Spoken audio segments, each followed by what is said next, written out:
Kemudian begini, Rabithah Alawiyah itu berdiri tahun 1928. Secara logika, hampir 100 tahun mereka itu mendirikan Rabithah Alawiyah.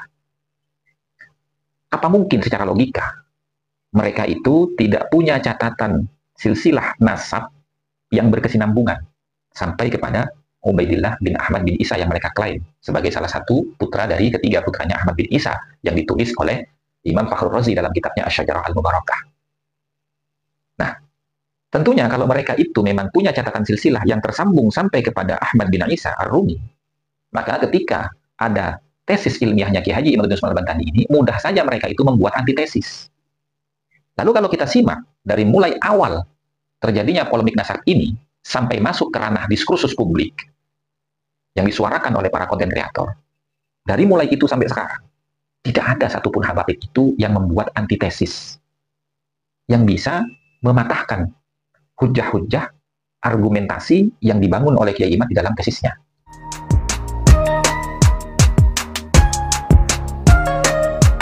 Assalamualaikum warahmatullahi wabarakatuh. Bismillah, alhamdulillah, wa la hawla wa la quwata illa billah. Asyhadu an la ilaha illallah wahdahu la syarika lah. Wa asyhadu anna sayyidana wa nabiyyana Muhammadan abduhu wa rasuluhu alladzi la nabiyya ba'dah.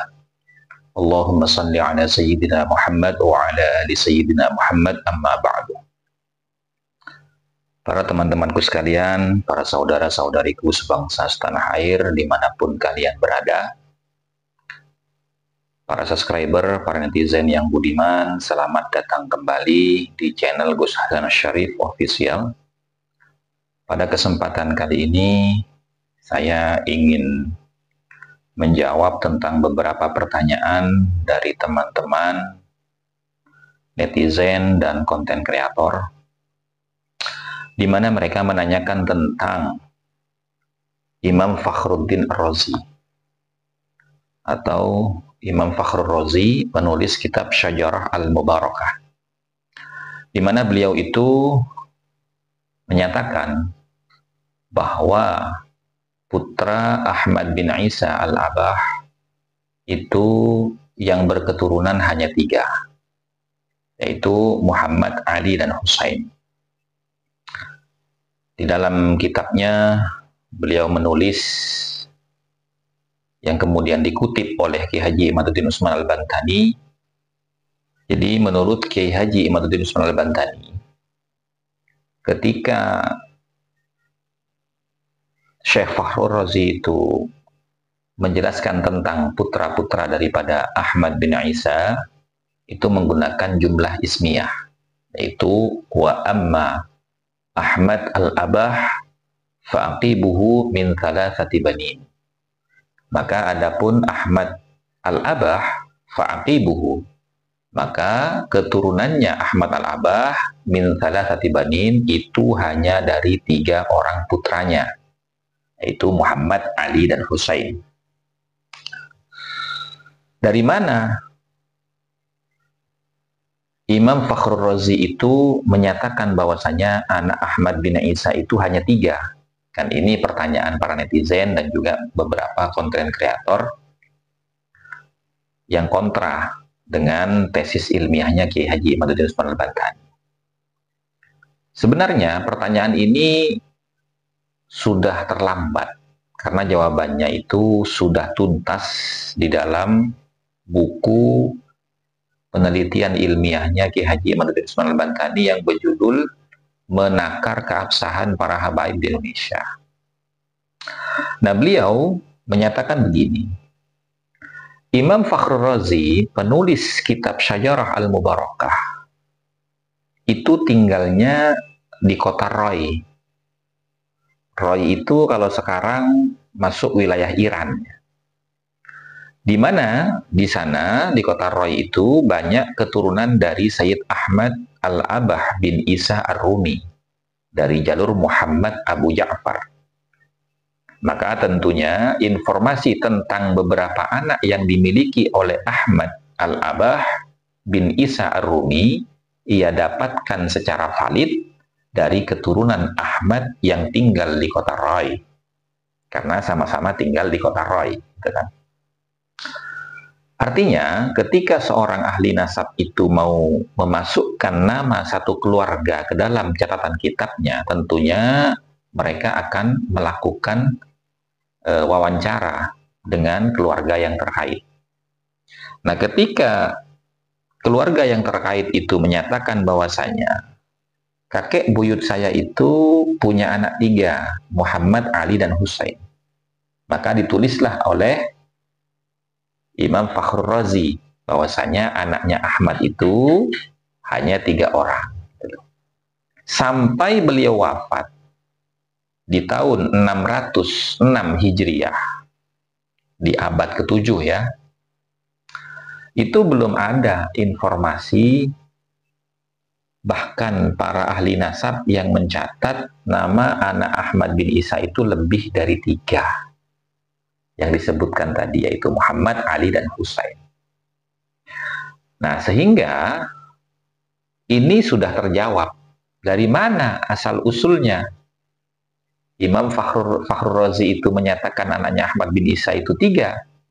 Ya dari keluarga atau keturunan Sayyid Ahmad Al-Abah bin Isa Ar-Rumi sendiri yang tinggal di Roy, di mana di situ banyak keturunan dari jalur Muhammad Abu Ja'far. Kemudian begini, Rabithah Alawiyah itu berdiri tahun 1928.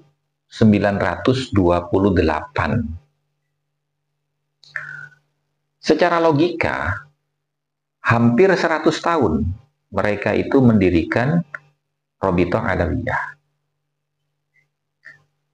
Apa mungkin secara logika mereka itu tidak punya catatan silsilah nasab yang berkesinambungan sampai kepada Ubaidillah bin Ahmad bin Isa yang mereka klaim sebagai salah satu putra dari ketiga putranya Ahmad bin Isa yang ditulis oleh Imam Fakhrur Razi dalam kitabnya Asy-Syajarah Al-Mubarakah. Nah, tentunya kalau mereka itu memang punya catatan silsilah yang tersambung sampai kepada Ahmad bin Isa Ar-Rumi, maka ketika ada tesis ilmiahnya Ki Haji Imaduddin Usman Al-Bantani ini, mudah saja mereka itu membuat antitesis.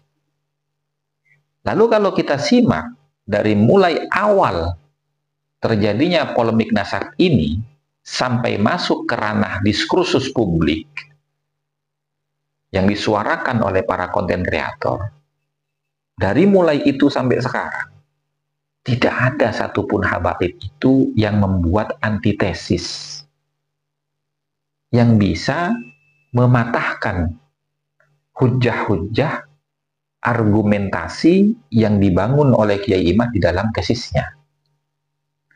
Nah, sebenarnya ini kalau kita mau berpikir, ini sudah cukup menjadi dasar akan kelemahan silsilah, sanad silsilah nasab mereka. Apalagi statement dari Ketua RA sendiri. Anda bisa cari bagaimana statement beliau, Habib Taufik Assegaf, ketika ditanya tentang polemik nasab ini. Sangat tidak rasional, sangat tidak ilmiah sama sekali. Bahkan baru-baru ini ya, beliau tampil videonya, beliau mengatakan membuat Kiai Miftahul Akhyar itu Rois Am kita di Nahdlatul Ulama PBNU sebagai tameng. Nah, ini kalau kita flashback ke zaman Kiai Said, bagaimana tingkah pola beliau itu ya ketika merendahkan para ulama-ulama NU yang berseberangan politik dengan kelompok Ba'alwi yang dipimpin oleh Habib Rizik dengan FPI. Bukankah di saat itu juga Habib Taufik membuat banyak narasi dan statement tentang PBNU, bahkan dia menyatakan keluar dari PBNU. Harusnya para pejabat PBNU itu di ranah struktural itu memahami ini.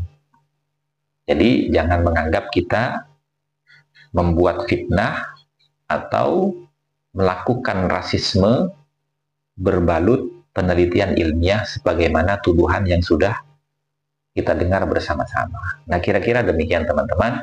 Mudah-mudahan informasi ini bisa menambah wawasan dan pengetahuan kita, bisa bermanfaat dan mendatangkan keberkahan bagi kita semua, khususnya bangsa dan negara Indonesia ini. Wabillahi taufiq wal hidayah wal afu minkum. Wassalamualaikum warahmatullahi wabarakatuh.